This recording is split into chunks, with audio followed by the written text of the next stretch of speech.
Hello everyone. Last lecture में class 11 का एक छोटा सा लेक्चर डाला था बेटा, जिसमें हम देख रहे थे ऑर्बिट और ऑर्बिटल के बारे में। और आज हम बात करने वाले हैं बहुत इंपॉर्टेंट टॉपिक, जो कि क्लास 11th क्लास 12th ये कह सकते हो केमिस्ट्री जब तक आप पढ़ोगे तब तक काम ही आएगा। और उस टॉपिक का नाम है आपका क्वांटम नंबर। ठीक है, तो क्वांटम नंबर आज हम पढ़ेंगे। और क्वांटम नंबर है क्या, क्या जरूरत है इसे पढ़ने की, ठीक है, क्या इसके बारे में हमें सीखना है, वो सब आज देख लेंगे। ठीक है, जैसे कि क्वांटम नंबर की मैं आपसे बेटा बात करता हूं, तो क्वांटम नंबर है क्या और इसकी जरूरत क्या हमें पढ़ने की। तो देखो सीधी सीधी मैं एक बात करता हूं, पहले क्वांटम नंबर से हमें क्या पता लगता है ना। यहां से पता लगता है we get the complete information about the electrons, है ना। पूरी एक कंप्लीट जिसे कहते हैं ना डिटेल्ड जानकारी, एक बढ़िया वाली जिसे कहते हैं, वो आप पता लगा सकते हो किससे, क्वांटम नंबर से। ठीक है, अच्छा मतलब क्या है कि मतलब सीधी सीधी अगर बात करी जाए तो यहां आपको मिलेगा बेटा क्या, एड्रेस ऑफ इलेक्ट्रॉन। क्या मिलेगा, एड्रेस ऑफ इलेक्ट्रॉन आपको यहां पे मिल सकता है क्वांटम नंबर से। ठीक है, इसलिए हमें इसे पढ़ने की जरूरत है। जैसे कि आपसे कोई पूछता है आप कहां रहते हो, तो आप सबसे पहले बोलोगे सिटी का नाम कि मैं दिल्ली में रहता हूं। ठीक है, अब कहते दिल्ली भी तो बहुत बढ़िया है, फिर पूछेगा आप दिल्ली में कहां रहते हो, फिर आप क्या आंसर दोगे, भाई मैं इस कॉलोनी में रहता हूं या इस जगह रहता हूं। मैं सपोज करूं मैं लिखता हूं यहां पे कॉलोनी, या कोई भी विलेज बोल दिया आपने दिल्ली के आसपास का, कॉलोनी बोल दिया या विलेज बोल दिया। ठीक है, ये हो गया। अब ये विलेज भी बहुत बड़ा है, कॉलोनी भी बहुत बड़ी है, तो फिर आप कहेंगे कोई लैंडमार्क बता देंगे, लैंडमार्क है ना, कोई ऐसी जगह कि जो आपको पता हो कि हाँ भाई यहां आप पहुंच सकते हो, या बता दोगे आप स्ट्रीट, गली, है ना। और लास्ट में आप क्या बताओगे भैया, लास्ट में बताओगे कि हाँ लेफ्ट हैंड साइड में, लेफ्ट हैंड साइड, भाई स्ट्रीट में दो ही तो होंगे साइड, एक लेफ्ट हैंड साइड और एक राइट हैंड साइड। जैसे एक बच्चे से मैंने एड्रेस पूछा कि हाँ भाई बता कहाँ रहता है, तो उसने कह दिया कि सर मैं रहता हूँ ग्रेटर नोएडा में। मैंने कहा भाई ग्रेटर नोएडा में कहाँ पे रहता है, तो उसने कहा XYZ कोई गांव है जी, वहां रहता हूं। मैंने कहा उस गांव में कहाँ पे रहता है, तो उसने कह दिया उस मंदिर के पास में। मैंने कहा मंदिर के पास में कहाँ पे, तो उसने बता दी भाई मुझे स्ट्रीट कि सर इधर मेरा घर है। तो ये एक कंप्लीट एड्रेस हो गया। खाली कोई ग्रेटर नोएडा बोल देगा तो वो एड्रेस नहीं माना जाएगा। उसी तरीके से एक इलेक्ट्रॉन का भी अपना एक एड्रेस होता है। ऐसे ही क्या होता है, सबसे पहले इलेक्ट्रॉन की बात करी जाए तो इलेक्ट्रॉन का क्या पता होना चाहिए, शेल पता होना चाहिए। क्या पता होना चाहिए, शेल। शेल के बाद आपका आएगा बेटा सब शेल। क्या आएगा, सब शेल आएगा। और सब शेल के बाद क्या आएगा, सब शेल के बाद आएगा आपका ऑर्बिटल, जो मैंने अभी लास्ट टाइम आपका डिस्कस करा था लास्ट लेक्चर में। और ऑर्बिटल के बाद में क्या आएगा बेटा, स्पिन आएगा। क्या आएगा, स्पिन आएगा। तो जैसे एक इंसान का एड्रेस, ऐसे ही एक इलेक्ट्रॉन का एड्रेस। जैसे कि इलेक्ट्रॉन के लिए क्या पता होना चाहिए, सबसे पहले पता होना चाहिए इसका शेल, कि शेल कौन सा है। शेल के बाद क्या पता होना चाहिए, सब शेल पता होना चाहिए। सब शेल के बाद क्या पता होना चाहिए, ऑर्बिटल। ऑर्बिटल के बाद क्या पता होना चाहिए, स्पिन। अगर ये चारों चीजें आपको पता है तो आप एक इलेक्ट्रॉन का कंप्लीट एड्रेस निकाल सकते हो। और इन चारों चीजों को आइडेंटिफाई करने में कौन हेल्प करता है, हमारा क्वांटम नंबर। तो क्वांटम नंबर पढ़ने की जरूरत क्या है, कि जिससे एड्रेस पता लग जाए। और क्या पता लग रहा है, यहां से quantum number, different quantum number different चीजें बताएगा, तो वहां से आप आइडेंटिफाई कर सकते हो शेल भी, सब शेल भी, ऑर्बिटल भी और स्पिन भी। तो देखते हैं जरा क्वांटम नंबर कितने तरीके के हैं, और फिर उसके बाद इसको पढ़ते हैं आगे की तरफ। चलिए जरा, तो बेटा मैं अगर आपसे बात करूं क्वांटम नंबर की, तो क्वांटम नंबर जो है ना, वो 4 तरीके के क्वांटम नंबर है हमारे, 4 टाइप्स। 4 तरीके का आपका क्वांटम नंबर है। जैसे कि सबसे पहला क्वांटम नंबर जो है आपका, वो क्या है आपका बेटा, प्रिंसिपल क्वांटम नंबर। कौन सा quantum number, principal quantum number. ठीक है बेटा। दूसरे क्वांटम नंबर की अगर मैं आपसे बात करूं, तो दूसरा मेरा आता है बेटा कौन सा, azimuthal quantum number. Azimuthal quantum number, ये दूसरा क्वांटम नंबर आ गया। ठीक है बेटा। तीसरे क्वांटम नंबर की अगर मैं आपसे बात करूं, ये होता है मेरा magnetic quantum number. Magnetic quantum number होता है। ठीक है। और फोर्थ क्वांटम नंबर की अगर मैं आपसे बेटा बात करूं, तो लास्ट आता है मेरा कौन सा, मैग्नेटिक स्पिन क्वांटम नंबर। कौन सा, magnetic spin quantum number. Magnetic spin quantum number जिसे कहते हैं। ठीक है। प्रिंसिपल क्वांटम नंबर हो गया, ठीक है। एजीमुथल का एक दूसरा नाम हो रहा है बेटा, इसको बोलते हैं subsidiary quantum number, subsidiary quantum number, ठीक है, कुछ बुक्स में दिया हुआ है। चलिए खैर, तो 4 क्वांटम नंबर हमें पढ़ने हैं, चारों के चारों अलग अलग इंफॉर्मेशन बताएंगे और उस इंफॉर्मेशन को कलेक्ट करके हम पहुंचेंगे इलेक्ट्रॉन के घर तक आज, ठीक है। तो सबसे पहले अगर मैं आपसे बात करूं इस प्रिंसिपल क्वांटम नंबर की, तो बेटा ये क्वांटम नंबर हमें क्या बताता है, ये बेसिकली बात करेगा इसके बारे में, शेल के बारे में, है ना, किसी भी एटम की शेल के बारे में बात करेगा। एजीमुथल क्वांटम नंबर की अगर मैं आपसे बात करता हूं तो ये आपसे बात करेगा बेटा किस बारे में, सब शेल के बारे में, सब शेल के बारे में ये बात करेगा आपसे, ठीक है बेटा। मैग्नेटिक क्वांटम नंबर की अगर बात करूं तो ये आपसे किस बारे में बात करेगा, ये आपसे बात करेगा ऑर्बिटल के बारे में, ठीक है। और last spin quantum number, spin के बारे में बात करेगा। स्पिन का मतलब है बेटा रोटेशन या motion of electron, clockwise whether और एंटी क्लॉकवाइज, दोनों में से कोई भी एक मोशन आ जाएगा। तो 1 बाय 1 चारों पढ़ेंगे और चारों पढ़ने के बाद आइडेंटिफाई करेंगे, सबसे पहले shell, then sub shell, then orbital और लास्टली क्या आएगा हमारा, स्पिन आएगा, ठीक है। स्टार्ट करते हैं फटाफट से प्रिंसिपल क्वांटम नंबर। चलिए जरा ध्यान से देखना बेटा, प्रिंसिपल क्वांटम नंबर देखिए,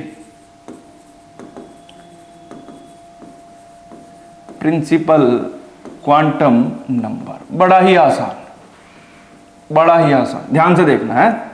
सबसे पहली चीज, इसको डिनोट किससे करते हैं, इसको डिनोट किससे करते हैं, it is denoted by small n से इसको आप डिनोट करोगे।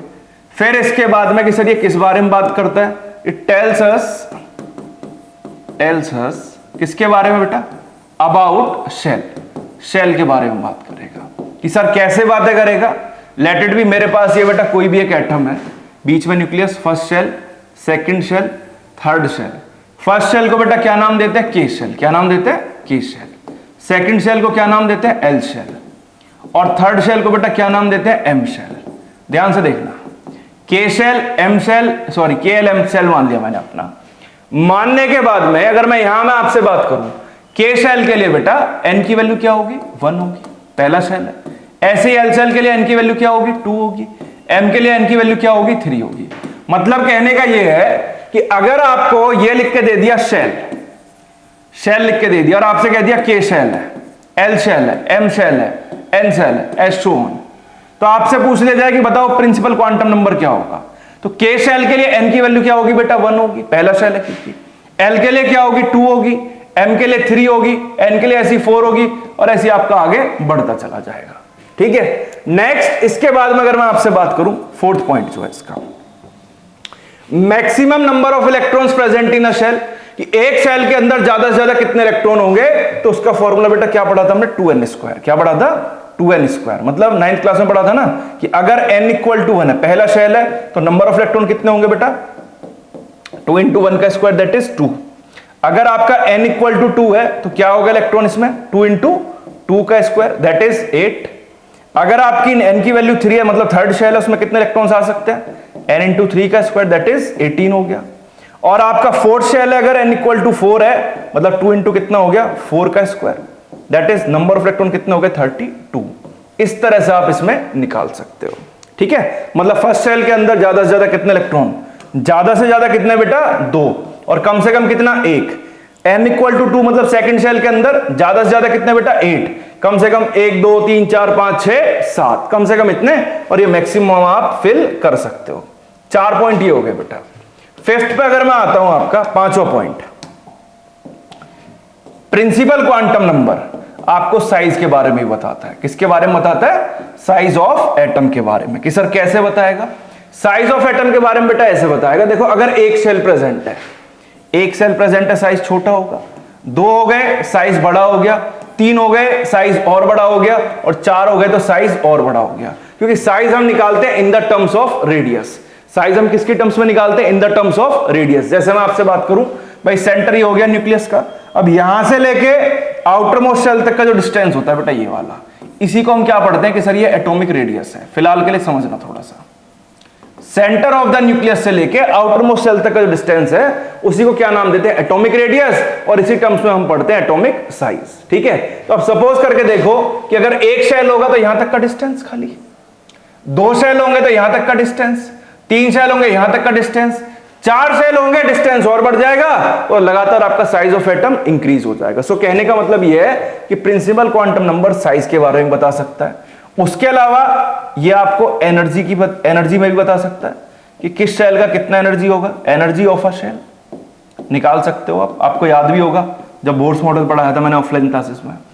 और 7th अगर मैं आपसे बात करता हूं, it tells us about the velocity of electron.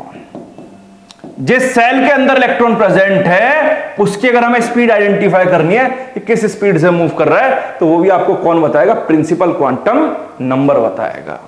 ये 7 बातें प्रिंसिपल क्वांटम नंबर बहुत इजीली बता सकता है। बात समझने की कोशिश करना। एनर्जी का फॉर्मूला बेटा याद हो अगर आपको बोर्ड्स में पढ़ा था, E = -13.6 × Z² / n²।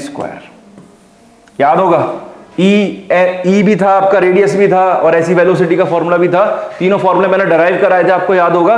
सो आप इस तरीके से ये सातों चीजें यहां से निकाल सकते हैं। नंबर 1 सबसे पहले मैंने क्या बताया, इसको n से डिनोट करते हैं। दूसरा बताया ये किस बारे में बताता है बेटा, शेल के बारे में। कैसे बताता है कि अगर KLMN आपको शेल दिया हुआ है तो इसका मतलब ये K शेल है तो n की वैल्यू क्या होगी, 1 होगी। L शेल है, n की वैल्यू 2 होगी। M शेल है, n की वैल्यू 3 और n के लिए बेटा n की वैल्यू क्या हो जाएगी, 4 हो जाएगी। ज्यादा से ज्यादा कितने इलेक्ट्रॉन बढ़ सकते हैं, तो ज्यादा से ज्यादा पहली शेल में बेटा कितने इलेक्ट्रॉन, 2, दूसरी शेल में 8, तीसरी शेल में 18 और फोर्थ शेल में 32 बढ़ सकते हैं। और क्या बता सकता है, और ये बता सकता है आपको क्या बेटा, साइज ऑफ एटम, एटम का साइज क्या होगा, एनर्जी क्या होगा शेल का, और क्या बता सकता है, वेलोसिटी ऑफ अ इलेक्ट्रॉन, कि इलेक्ट्रॉन जो प्रेजेंट होगा वो किस स्पीड से आपका घूम रहा होगा लगातार। ये सब बातें आपको बताता है कौन, प्रिंसिपल क्वांटम नंबर। तो बेसिकली हमें जो आइडेंटिफाई करना है, सबसे पहले शेल आइडेंटिफाई करना है, तो वो हम प्रिंसिपल क्वांटम नंबर से निकाल सकते हैं। ठीक है, तो ये तो हुआ हमारा फर्स्ट क्वांटम नंबर। अब इसके बाद में मैं आपसे बात करूं अगर सेकंड क्वांटम नंबर की, तो मेरे पास जो बेटा दूसरा क्वांटम नंबर आता है आपका, दैट इज क्या आता है, that is azimuthal quantum number. Azimuthal quantum number. ठीक है, अब ये देखते हैं किसके बारे में बात करेगा। ये बताया भी था कि ये सब शेल के बारे में बात करता है। तो बेटा इसकी अगर मैं बात करूं तो ये डिनोट किससे होता है, it is denoted by L से इसको डिनोट करते हैं। किससे डिनोट करते हैं, एल से। दूसरा पॉइंट बेटा, इट इज प्रपोज्ड बाय, किसने बताया था इसके बारे में, it is proposed by Sommerfeld, SOMMER, Sommerfeld. Sommerfeld ने इसके बारे में बताया था।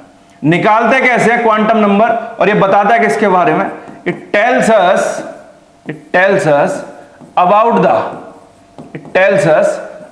The subshell. सबशेल के बारे में बताएगा बेटा। किसके बारे में बताएगा, सबशेल के बारे में। जैसे बताया था ना कि सबसे पहले सिटी आएगा, सिटी के बाद क्या आएगा, कॉलोनी या विलेज। उसी तरीके से सेल के बाद क्या आएगा बेटा, सबशेल आएगा। ठीक, अब सबशेल की मैं अगर आपसे बात करूं तो बेटा इसे निकालने का एक तरीका है बहुत प्यारा सा, सबशेल निकालने का। डिनोट करते हैं इसको एल से, और एल निकालते कैसे, एल इक्वल टू होता है आपका 0 to n-1, 0 से लेके n-1 की। सर क्या मतलब है इसका, ये समझो जरा। n तो आपका बेटा वही हो गया क्या, शेल नंबर। कौन सा नंबर, शेल नंबर, या इसी को अभी जो दूसरा नाम इसका पढ़ चुके हैं, that is principal quantum number. कौन सा quantum number, principal quantum number जिसे कहते हैं। और L क्या है आपका, L जो हम निकाल रहे हैं बेटा वो क्या है आपका, azimuthal quantum number. Azimuthal quantum number. ठीक, सपोज दैट आपके पास n की वैल्यू बेटा 1 है। पहली शेल के लिए आप निकालना चाह रहे हो कि इसके अंदर कितनी सबशेल प्रेजेंट है। n की वैल्यू अगर 1 डालोगे यहां पे आप, तो डाल के देखना जरा क्या आएगा, L equal to 0 to n-1 करते हो, n की जगह 1 डाल दो, 0 to 1-1, 1-1 क्या हो जाएगा, 0। मतलब L की वैल्यू क्या आ रही है, 0 आ रही है। अब 0 का मतलब ये नहीं है कि इसमें एक भी नंबर नहीं है, एक भी सबशेल नहीं है। इस 0 का मतलब है कि पहली शेल के अंदर आपकी एक ही सबशेल है, उसको 0 से डिनोट कर रहे हैं। ऐसे मान के चलो, 0 एक डिजिट है ना अपने आप में। 0 का मतलब ये नहीं है कि इसके अंदर 0 सबशेल है। ऐसे मान के चलो कि n इक्वल टू 1 के लिए L की वैल्यू 0 आ रही है, तो इसका मतलब ये हुआ कि पहली शेल के अंदर कितनी सबशेल है, एक सबशेल है। ऐसे ही सपोज करो आप n इक्वल टू 2 लगाते हो बेटा, n इक्वल टू 2 लगाया, again formula l equal to 0 to n minus 1, तो क्या बनेगा l equal to 0 to 2 minus 1, that is 0 से कितना आ गया 1। अब इसका मतलब यह है कि दूसरी सेल में कितनी सब सेल है, 2 सब सेल, एक 0 और एक 1, 2 नंबर आ गए, 2 सब सेल है। सपोज करो आपने लगा दिया n equal to 3, again formula l equal to 0 to बेटा कितना n माइनस 1, तो l इक्वल टू कितना हो जाएगा 0 से 3 माइनस 1, मतलब 0 से 2 आ गया, और 0 से 2 में कितनी डिजिट आएंगी बेटा 3, 0, 1, 2, मतलब n इक्वल टू 3 है तो l की भी 3 वैल्यू आ रही है, मतलब तीसरी सेल में 3 सब सेल हो गई। अब ऐसे ही आप किसके लिए निकाल दोगे बेटा, n इक्वल टू 4 के लिए, कि sir l equal to again 0 to n minus 1, और ये हो गया l इक्वल टू 0 से कितना 4 माइनस 1, मतलब कितना हो गया l इक्वल टू 0 से 3, और ये l इक्वल टू कितना हो गया 0, 1, 2, 3, कि सर चौथी सेल के लिए 4 ही सब सेल। यहां से एक बात पता लगती है बड़ी मजेदार, जिसे कहते हैं कि अगर पहली सेल है, एक ही सेल है आपके पास में, लाइक n इक्वल टू 1 है, तो बेटा सब सेल भी कितनी होगी, 1 होगी। आपके पास दूसरी सेल है n इक्वल टू 2 है, तो कितनी सब सेल होंगी बेटा, 2 सब सेल होंगी। आपके पास n इक्वल टू 3 है, तो उसमें कितनी सब सेल होंगी, 3 सब सेल होंगी। और आपके पास अगर फोर्थ सेल है, तो उसमें कितनी सब सेल होंगी, 4 सब सेल होगी। कौन कौन सी होंगी, कैसे होंगी, क्या इनका एनर्जी लेवल होगा, और इन सब सेल के अंदर कितने ज्यादा से ज्यादा इलेक्ट्रॉन होंगे, वो अब देख लेते हैं फटाफट से। आइए जरा देखो, 4 वैल्यू मेरी l की निकल के आ रही है बेटा, कौन कौन सी आ रही है ध्यान से देखना, बिल्कुल ध्यान से। l की 4 वैल्यूज आई, कौन कौन सी, सर 0 आया, 1 आया, 2 आया, 3 आया, और भी आ सकता है, आगे बढ़ा लो आप, ठीक है। और हम क्या देखने वाले हैं यहाँ पे, सब सेल, क्या देखने वाले हैं, सब सेल। तो 4 सब सेल आएंगी, 0 पे होती है हमारी कौन सी सब सेल, s सब सेल। कौन सी होती है बेटा, s सब सेल। 1 पे कौन सी होती है, p सब सेल, और 2 पे कौन सी होती है बेटा, d सब सेल, और 3 पे कौन सी होती है, f सब सेल।